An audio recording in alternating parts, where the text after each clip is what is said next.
রাজধানীর আদউদ্দিন হাসপাতালে ৬ শিশুর মর্মান্তিক মৃত্যুর রেশ না কাটতেই ফের শিশু মৃত্যুর ঘটনা ঘটেছে রাজধানীর শ্যামলীর বেবি কেয়ার হাসপাতালে। মারা যাওয়া ওই শিশুর পরিবারের অভিযোগ, অক্সিজেন সিলিন্ডার বিস্ফোরণের ঘটনায় ৪ মাস বয়সী ফারিসের মৃত্যু হয়েছে। ঘটনার পরে হাসপাতাল কর্তৃপক্ষের সাথে বাকবিতন্দায় লিপ্ত হয় শিশুর পরিবার। রোগীর স্বজনরা বলছেন, অক্সিজেন সিলিন্ডার বিস্ফোরণের কারণে শিশু ফারিস মারা গেছে। আমার বাচ্চা মারা গেছে, আরো কয়েকটা আছে, ওরা ক্রিটিক্যাল অবস্থা আছে, ওরা উপরে নিয়ে এখন ট্রিটমেন্ট করতেছে।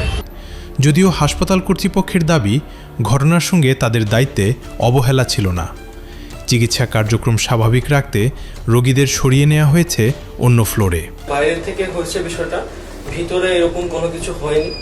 স্বজনরা জানান, ৪ মাস বয়সী শিশু ফারিস হামে আক্রান্ত হলেও চিকিৎসায় সুস্থ হয়ে বাড়ি ফেরে। পরে অবস্থা আবারও খারাপ হলে হাসপাতালটিতে ভর্তি করা হয়।